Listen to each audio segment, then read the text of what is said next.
सतपाल सांगवान के आवास पहुंची सीएम सैनी भूपेंद्र हुड्डा समेत कई नेता सतपाल सांगवान के निधन पर जताया शोक, पुष्प अर्पित कर दी श्रद्धांजलि।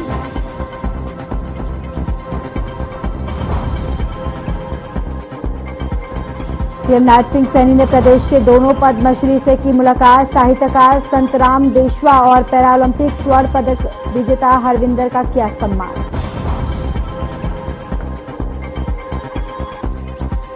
और बहुचर्चित महिला पत्रकार पूजा तिवारी हत्याकांड में कोर्ट का फैसला। हरियाणा पुलिस के इंस्पेक्टर अमित को 9 साल चले ट्रायल के बाद किया बरी। पूजा के परिजनों ने हाईकोर्ट में जाने की कही बात।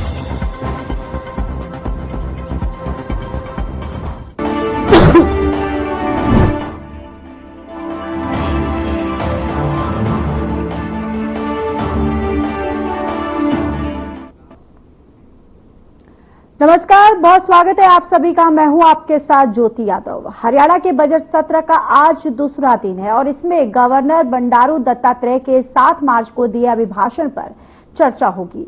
ये चर्चा 13 मार्च तक चलेगी और 17 मार्च को सीएम नायब सिंह सैनी बतौर वित्त मंत्री पहली बार बजट पेश करेंगे। प्रदेश का बजट इस बार करीब 1.95 लाख करोड़ का हो सकता है और इससे पहले 2024 में तत्कालीन मुख्यमंत्री और वित्त मंत्री मनोहर लाल ने 1.89 लाख करोड़ का बजट पेश किया था। अभिभाषण के दौरान प्रश्नकाल भी होगा जिसमें 14 विधायकों के सवाल सामने आए हैं। और वहीं इस बजट में प्रदेश की बीजेपी सरकार महिलाओं को 2100 रुपये महीना देने के लिए भी करीब 10 से 12 हजार करोड़ का बजट पास करेगी। तो वहीं बीजेपी ने विधानसभा चुनाव के संकल्प पत्र में किए गए 20 वादों में ये सबसे पहला वादा था।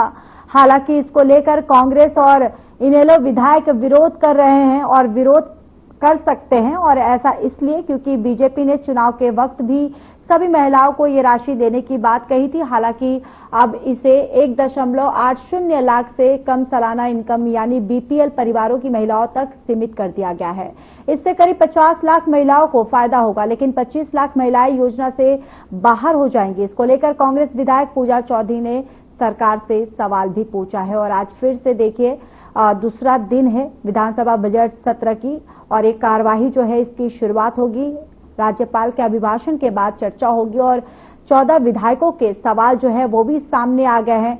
और आपको ये भी जानकारी देते चले कि महिलाओं को 2100 देने पर भी यहाँ विपक्ष जो है वो जवाब मांगेगा, क्योंकि बीजेपी जब चुनाव थे और उसी दौरान बीजेपी के द्वारा घोषणा किया गया था, तो अब कहीं ना कहीं इसको भुनाते हुए विपक्ष जो है वो सामने नजर आ सकता है। कांग्रेस जो है इस पर सवाल खड़े कर सकती है, प्रदेश सरकार को घेर सकती है। और देखिए आज गवर्नर के अभिभाषण पर चर्चा होगी।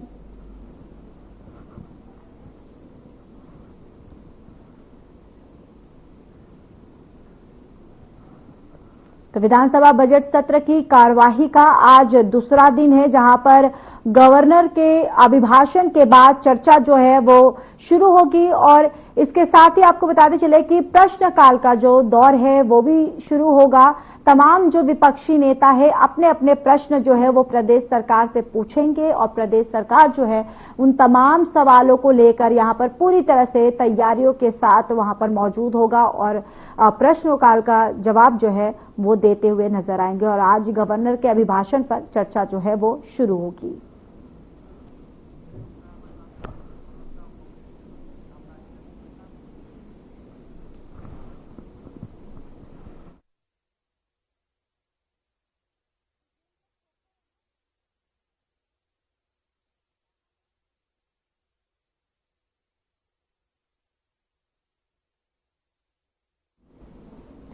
तो चलिए इसी खबर पर ज्यादा चर्चा करने के लिए हमारे गेस्ट भी जुड़ चुके हैं।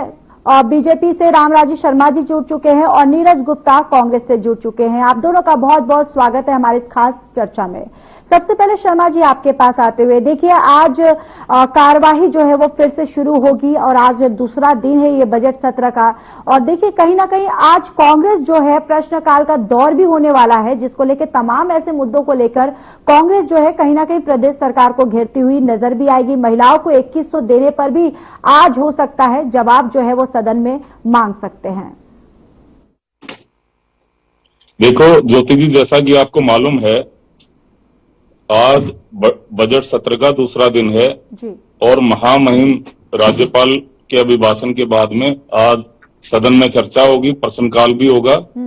और जिस तरह से विश्व के सबसे लोकप्रिय और ताकतवर प्रधानमंत्री आदरणीय नरेंद्र मोदी जी ने हमारा केंद्र का बजट पेश किया, जो सभी वर्गों के लिए वो लाभकारी है जी। और उसमें सभी वर्गों का ध्यान रखा गया है। बड़ा ऐतिहासिक बजट है। ऐसे ही हरियाणा में भी हमारे युवाओं को रोजगार के ज्यादा अवसर कैसे पैदा हों, हमारी इंडस्ट्रियल डेवलपमेंट के लिए कैसे हमारी और इंडस्ट्रियां लगें और आधुनिक शिक्षा हमारे बच्चों को हम दें ताकि ज्यादा से ज्यादा प्राइवेट सेक्टर में भी और अपने रोजगार भी शुरू कर सकें। और हमारी महिला शक्ति है, स्वास्थ्य है, चिकित्सा है, हमारे किसान भाइयों के लिए है। जैसे किसानों के बारे में माननीय मुख्यमंत्री जी ने कहा कि किसान की पीड़ा वो बेहतर समझ सकता है जो किसान का बेटा हो या जिसने किसानी करी हो। मैं किसान का बेटा भी हूं और मैंने किसानी भी करी है। मेरे से बेहतर किसानों की पीड़ा कौन समझ सकता है। तो लिहाजा किसान भाइयों का भी विशेष ध्यान रखा जाएगा। और जो हमारी मातृ शक्ति है, हमारी बहनें हैं, महिला शक्ति है, उन पर भी विशेष ध्यान रखा जाएगा। लगभग 10-12 हजार करोड़ का प्रावधान इस बजट में हमने रखा है और इसमें 2100 रुपए महीना हमारी बहनों को मिलेंगे। और जिस तरह से महिला शक्ति का, हमारी मातृ शक्ति का, हमारी बहनों का माननीय हमारे देवतुल्य प्रधानमंत्री जी ध्यान रखते हैं, वो आधी आबादी के लिए उन्होंने बहुत कुछ किया है हमारी बहनों के लिए। 3 तलाक मुस्लिम बहनों को बड़े परेशान करता था, वो खत्म किया। 33% आरक्षण दिया और हमारी महामहिम राष्ट्रपति महिला शक्ति से है, आदिवासी समाज से है। और हमारी केंद्रीय वित्त मंत्री आदरणीय निर्मला सीतारमण जी, वो हमारी केंद्रीय वित्त मंत्री जी हैं निर्मला सीतारमण जी। और दिल्ली की मुख्यमंत्री हमारी हरियाणा की बेटी को बनाया। यह हरियाणा के लिए और महिला शक्ति के लिए बहुत बड़ा तोहफा है।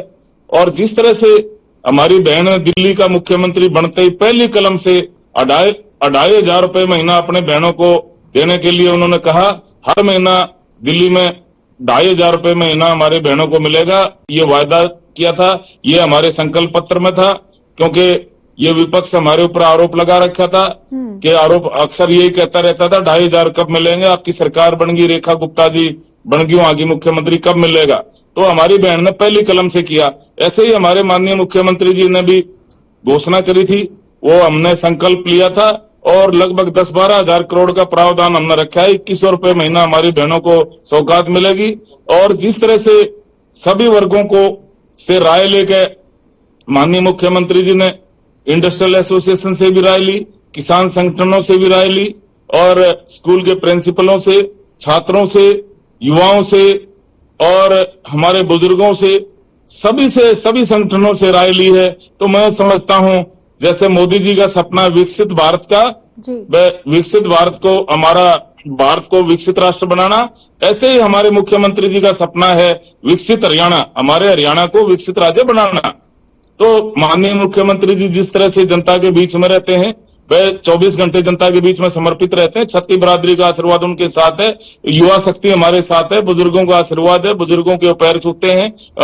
और जिस तरह से किसान भाइयों ने हमारा साथ दिया है और ये व्यापारी भाई हमारे साथ हैं और ये गरीबों के लिए भी बड़ा सौगात देंगे माननीय मुख्यमंत्री जी। तो जिस तरह से सभी वर्गों को साथ में लेकर चल रहे हैं, चाहे वो किसान हैं, मजदूर हैं, व्यापारी हैं, बुजुर्ग हैं, हमारी युवा शक्ति है, हमारी मातृ शक्ति है, तो सबका आशीर्वाद माननीय मुख्यमंत्री जी के ऊपर है और विश्वास और बढ़ा है। और जिस तरह से उनकी अध्यक्षता में हमने चुनाव लड़ा और हम 48 सीट जीत का है और ऐसे निकाय चुनाव में भी हर जगह कमल खिलने वाला है।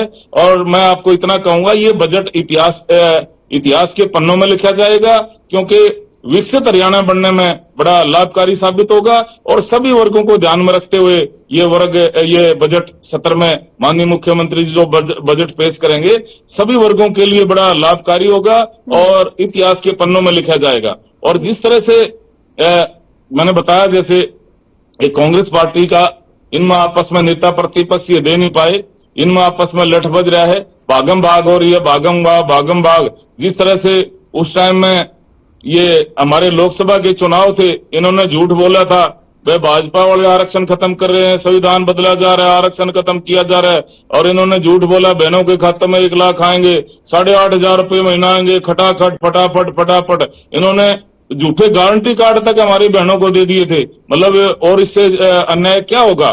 और ये इनकी बड़ी वरिष्ठ नेता है। एक तरफ तो हम मातृशक्ति का इतना सम्मान करते हैं, और इनकी सबसे वरिष्ठ नेता है, उनके फादर भी केंद्र में मंत्री रहे हैं, वो भी केंद्र में मंत्री रहे हैं। और दलित की बेटी आदरणीय शैलजा बहन जी, उन्होंने इच्छा जाहिर करी थी वह मैं एमएलए का चुनाव लड़ना चाहती हूं। इन्होंने उनकी इच्छाओं का सम्मान नहीं किया, निरादर किया। एक हमारे भी दलित के बेटे ने इच्छा जाहिर करी थी, एमपी राज्यसभा थे आदरणीय कृष्ण पवार जी, उन्होंने भी इच्छा जाहिर करी थी वह मैं एमएलए का चुनाव लड़ना चाहता हूं। हमने उनको चुनाव लड़ाया। आज वो कैबिनेट मंत्री हरियाणा में सरकार है। तो ये तो जिस तरह से महिला शक्ति का निरादर करते हैं, और इनमें भागम भाग लग रही है। शमशेर गोगी जी ने कहा था अगर भूपेंद्र हुड्डा जी नेता प्रतिपक्ष बनते तो। मैं आऊंगी आपके पास। नीरज गुप्ता जी जुड़े हों, उनकी भी एक प्रतिक्रिया में ले लूं। देखिए नीरज गुप्ता जी, आज कार्रवाई जो है वो फिर से शुरू होने वाली है। जिस तरीके से आपने रामराजी शर्मा जी को आपने सुना कि उन्होंने कहा है कि ये बजट जो है वो ऐतिहासिक होगा और इतिहास के पन्नों में लिखा जाएगा। मैंने ज्यादा नहीं सुना, लेकिन मैं उनकी आदत जानता हूं। उन्होंने बजट पर तो कुछ नहीं बोला, हजूर फूल बातें, अपने कामों की बढ़ाई, या हमको कोसना, या कांग्रेस की नीति को कोसना, या दलित की बेटी, ये 4-5 बातें मैं इनसे कहूंगा बजट पे डिबेट करें अगर दम है तो। आज मैं बजट के अलावा किसी पे कुछ नहीं बोलूंगा, क्योंकि बजट का दिन है, आज इन्हें बजट पे बात करनी चाहिए। ये अजूर फूल की बातें, चुनाव लड़ना चाहती है, वो चुनावी इलेक्शन मोड खत्म हो चुके हैं, इलेक्शन मोड से नहीं निकल पा रहे अभी। देखिए, मैं हरियाणा का विधानसभा बजट तो शुरू है, लेकिन देखिए मैं आपको बताऊं, जो प्रदेश में वित्तीय आपात काल है, इनको ये भी नहीं समझ आएगा वित्तीय आपात काल होता है, फाइनेंशियल इमरजेंसी। देखिए हरियाणा में इस समय कर्जा जो है 3,17,982 करोड़ रुपए का है। हर साल मूल प्लस ब्याज के रूप में हमें 60,000 करोड़ रुपए देना पड़ता है। ये बेशक सेट कर ले, क्योंकि ये बजट में तैयारी करके नहीं आएंगे। आज मैं बजट के अलावा दाएं बाएं इधर की बात नहीं बोलूंगा, क्योंकि इधर उधर की बात करने की इनकी आदत है। देखिए भाजपा की नीति है कर्ज लो और घी पियो। हरियाणा प्रदेश का सालाना बजट भाई साहब बताओ कितना है, इनको नहीं पता, मैं बताता हूँ कितना है। 1,79,876 करोड़ रुपए, और इस समय कर्ज है 3,17,982, जिसपे साल और मूल का ब्याज देना पड़ता है 60,000 करोड़। यानी बजट का 1/3 हिस्सा मूल और ब्याज में चला जाता है। तो आप देखिए तो ये कैसे काम करते हैं। हर साल 1,000 करोड़ कर्ज लेंगे, काम करेंगे, और पिछले जितने भी हम बजट को देखेंगे हर साल इनको अपने कामों को और वादा पूरा करने के लिए 35% कर्ज उठा लिया जाता है। देखिए हरियाणा कर्ज में डूब रहा है। देखिए इसलिए खुद मोदी सरकार की नीति आयोग ने है, जो मोदी सरकार की नीति आयोग है, नीति आयोग तो हमारा नहीं है, इनका है। उन्होंने 2025 में फाइनेंशियल मैनेजमेंट और आर्थिक कुशलता को लेकर 18 राज्यों में 18 स्टेटों में हरियाणा में नायब सैनिक की सरकार को 14 नंबर में फीसदी माना है। फीसदी का मतलब आप समझते हैं, ये नहीं जानते होंगे, आप तो समझते हैं मैडम, इनको कहिए गूगल पर सर्च कर लेंगे। तो हरियाणा बिहार और यूपी से भी पीछे है। किसी भी राज्य में अगर तरक्की करनी हो तो कैपिटल एक्सपेंडिचर, देखिए कैपिटल एक्सपेंडिचर का काम होता है। आप अपनी बजट का कितना पैसा हरियाणा की जनता के लिए, हरियाणा की भलाई के लिए खर्चते हैं। जीएसडीपी और हरियाणा में कैपिटल एक्सपेंडिचर जीडीपी का मात्र 1.54% है।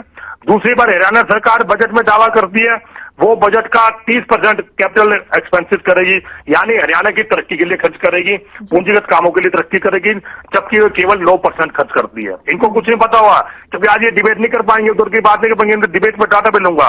आप देखिए हरियाणा की आय बढ़ाने, रोजगार देने के, फैक्ट्री लगाने के लिए हरियाणा के 280%, हरियाणा की पॉपुलेशन 2.80 करोड़ पे है, और 2 करोड़ लोग गरीबी रेखा से नीचे है। मैडम ये सर्च कर सकते हैं।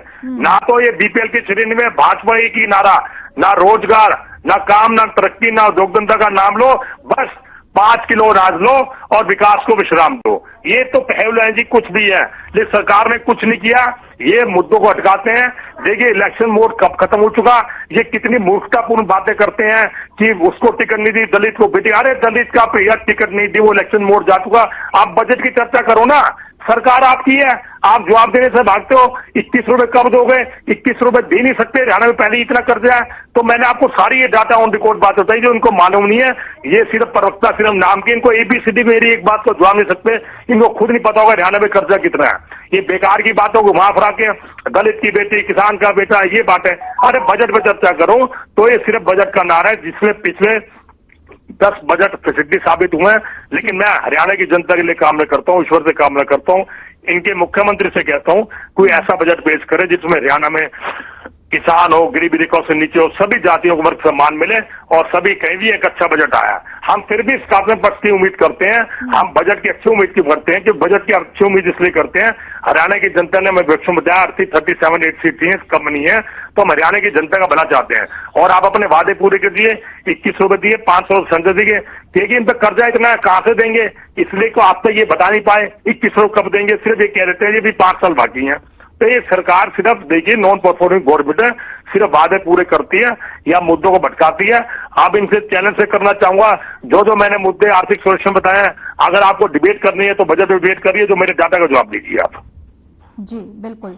देखिए शर्मा जी, कहीं ना कहीं कांग्रेस इस मुद्दे को काफी भुनाती हुई भी नजर आ रही है। जिस तरीके से हरियाणा में जो कर्ज का एक मामला जो है, एक कर्ज का जो मुद्दा है, वो काफी एक अहम यहाँ पर देखा जा रहा है। कहीं ना कहीं वीक पॉइंट जो है वो बीजेपी की भी देखी जा रही है यहाँ पर। देखो, इसने महिला शक्ति के बारे में बोला, इसने बजट के बारे में बोला, इन्होंने इन किसानों के बारे में बोला, इन्होंने किसानों के लिए क्या किया, महिलाओं के लिए क्या किया, इन्होंने किसानों की जमीन हड़पी, सेक्शन 6 का नोटिस थमाया, सस्ते हमने कुछ नहीं, आपको बताओ क्या किया आपने, आप बताओ ना। 1-2 रुपए के चेक, 1-2 रुपए के चेक प्राकृतिक आपदा में इनके टाइम आते थे। और पहले किसानों की फसल का क्या भाव था, आज क्या भाव है, सभी फसलें MSP पर खरीद रहे हैं। और आज किसान की मर्जी के खिलाफ किसान की 1 इंच भी जमीन कोई हड़प नहीं सकता, क्योंकि माननीय मुख्यमंत्री जी किसान के बेटे हैं और उन्होंने खुद भी किसानी की है, वो किसानों के साथ खड़े हैं। और दूसरा, इन्होंने महिला शक्ति के बारे में ये बोले, ये अरे मेरे भाई, आपने महिलाओं के लिए किया क्या है ये तो बता देगा, आपने ये किया, कोई एक काम बता दे ना। देख रही है आपने महिलाओं के बारे में, मातृशक्ति के बारे में क्या क्या हो रही है भाई, किससे हो रही है बताइए ना। कोई मतलब बजट पे बात करना, महिलाओं के बारे में बात करते हैं, आपके टाइम में भूल गए, करो ना, बेकार की बातों की क्यों कर रहे हो, महिला शक्ति ने काम नहीं किया, वहां नहीं किया, निर्वाणा कांड भूल गया, तभी तो तुम्हारी सरकार बनी है। कांड भूल गया, दलित की बेटी को जिंदा जला दिया था, तंदूर कांड भूल गया आप। बोलिए नीरज गुप्ता जी, आपके पास मैं आऊंगी, उनको पहले आप बोल लेने दो, मैं जवाब लूंगी आपसे। ठीक है। और फिर रही बात ये रोजगार के बारे में बात करते हैं। इनके टाइम में हमारे बेरोजगार भाइयों को रोजगार कैसे मिलता था? सारी मेरिट वो कलोई हल्के में क्या निवासी हल्कों के बच्चे नहीं पढ़ते? आपके टाइम में कैसे रोजगार मिलता था? रोजगार का पैरामीटर क्या था, मापदंड क्या था, मेरिट क्या थी? परिवारवाद, क्षेत्रवाद, भाई भतीजावाद, जातिवाद, इस वाद के आधार पर नौकरियां मिलती थी। उस टाइम के मुख्यमंत्री आदरणीय मनोहर लाल जी ने इस वाद को तोड़ा। अरे कड़ा फैसला लिया कि मैं मेरिट के आधार पर हमारे बच्चों को नौकरियां दूंगा। पूरा हरियाणा मेरा परिवार है, पूरे हरियाणा के बच्चे मेरे परिवार के बच्चे हैं, और बिना खर्ची बिना पर्ची के मेरिट के आधार पर नौकरियां देना शुरू करी। और उसका फॉलोअप, उनका अनुसरण आदरणीय डॉक्टर नायर सिंह सैनी ने किया। आज जिसके पास में जींदों तक का भाड़ा नहीं, आज किसान का बेटा, मजदूर का बेटा, जिसकी 3 पीढ़ी खाली चली, कोई चपड़ासी नहीं लगा था, आज मेरिट के आधार पर बिना खर्ची बिना पर्ची के क्लास 1 अफसर लग रहा है। ये हमारे लिए गौरव की बात है, ये हमारी सरकार लगा रही है। आप याद करो आपके टाइम में क्या करते थे? किसान को डराया धमका, सस्ते भाव में जमीन हड़प ली, महंगे भाव में बिल्डर को बेच दी, ये आपका टाइम था। दूसरा, किसानों के लिए आपने क्या किया बताइए? पहले फसलों का क्या भाव था किसानों का, आज क्या भाव है? आज किसानों को आपने कितना बेचा, कितना बरगलाया? आज किसान आपके साथ क्यों नहीं है बताइए आप? अगर दिक्कत है तो पंजाब में है, और वो आम आदमी पार्टी आपका घटक दल है, क्यों नहीं उनको पंजाब के मुख्यमंत्री से मिलवाओ आप? हमारे मुख्यमंत्री जी ने सलाह दी थी कि भाई आप पंजाब के मुख्यमंत्री को, हम भी सभी फसलें MSP पे खरीद रहे, आप भी खरीदिए, क्यों नहीं खरीद रहे? वहां का मुख्यमंत्री आपका घटक दल है। अब आप इससे बच नहीं सकते, क्योंकि वो पार्टी आपका घटक दल है। आपने नूरा कुश्ती खेली थी और आप बार बार आरोप लगाते थे दिल्ली का। कल भी आपने डिबेट में कहा, परसों भी कहा, 2,500 रुपये कब मिलेंगे, 2,500 रुपये कब मिलेंगे? हरियाणा की बेटी ने बैठते ही पहली कलम से 2,500 रुपये देने का काम हमारी दिल्ली की बहनों के लिए किया है। और हरियाणा का बेटा, हमारा भाई, हमारा मुख्यमंत्री किसान का बेटा, और ये बजट सत्र में हमारी बहनों के लिए विशेष विशेष ध्यान रखा गया हमारी मातृशक्ति का। लगभग 10-12 हजार करोड़ का बजट में प्रावधान रखा गया है और 2100 रुपए हमारी बहनों को बहुत जल्दी मिलने शुरू हो जाएंगे। 500 रुपए का सिलेंडर भी मिलना शुरू हो गया है। और बताइए और क्या पूछोगे आप। एससी वर्ग में आरक्षण में हमने वर्गीकरण किया। जो डीएससी समाज है, जो शोषित समाज है, आपने कभी उनकी पूछ नहीं करी थी। आज उस वर्ग को उसका हिस्सा दिलाने का काम किया जो डीएससी समाज के नाम से जाना जाता है। एससी वर्ग के उसमें आरक्षण में हमने वर्गीकरण किया और डीएससी समाज को उनका हिस्सा दिलाया। मैं जवाब ले लेती हूँ। ठीक है नीरज गुप्ता जी, देखिए तमाम उन्होंने आपकी पार्टी पर आरोप लगाए हैं। देखिए आरोप लगाना तो उनका काम है। मैं बजट के अलावा किसी भी बात नहीं करूंगा। इन्होंने बजट पे कोई बात नहीं करी ना। इनको मैं इनसे पूछूंगा आपको पता है जीडीपी का मतलब क्या है? जरा पूछे इनको जीडीपी का मतलब ही नहीं पता होगा। फुल फॉर्म क्या है जीडीपी की? कुछ नहीं पता। सिर्फ टेप रिकॉर्डर चालू कर देते हैं, टेप रिकॉर्डर चलता रहेगा। इनको तो नहीं पता, जब डिबेट खत्म होती है उसके बाद ही बोलते रहेंगे। ये मुद्दों पे बात नहीं करेंगे। हमें विपक्ष में बिठाया भैया। अच्छा हमारी कैसी सरकार रही क्या नहीं, हमें जनता ने जवाब मांगना आपसे काम है। ये बेकार की झूठ की बात होगी हमने क्या किया क्या नहीं। मैं ये तो कह रहा हूँ शमशेर गोगी ने क्या कहा उनकी स्टेटमेंट के बारे में बोलिए ना। नहीं बोला शर्मा जी, आप बोल लेने दीजिए। ये व्यक्ति इलेक्शन मोड से नहीं निकल पा रहा अब तक। पुरानी बातों को लेके ये किया वो किया।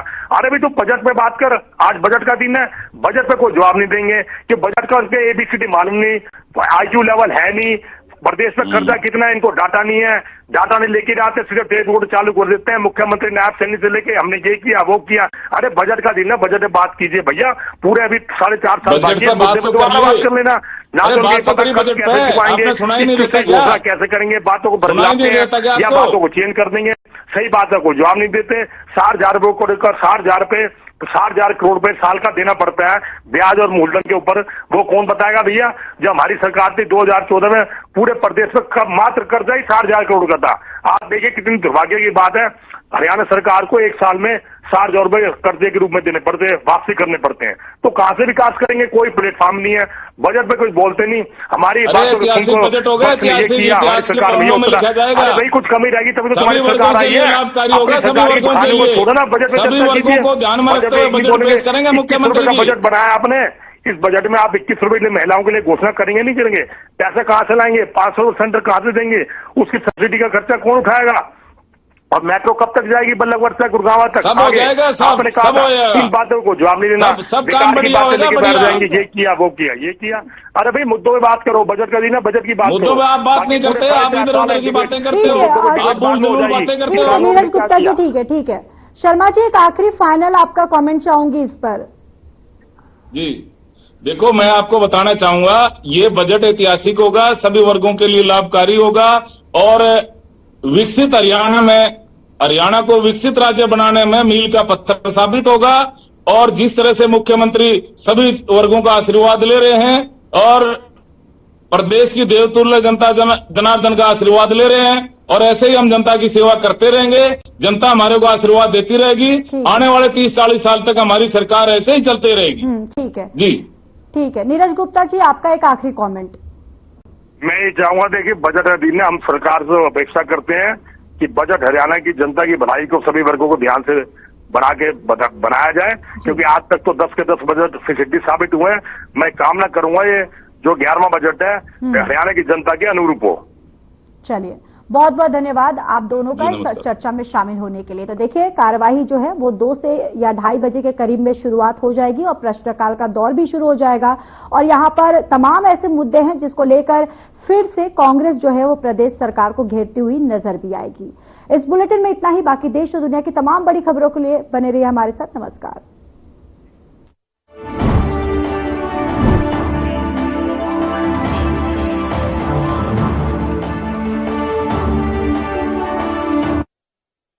क्या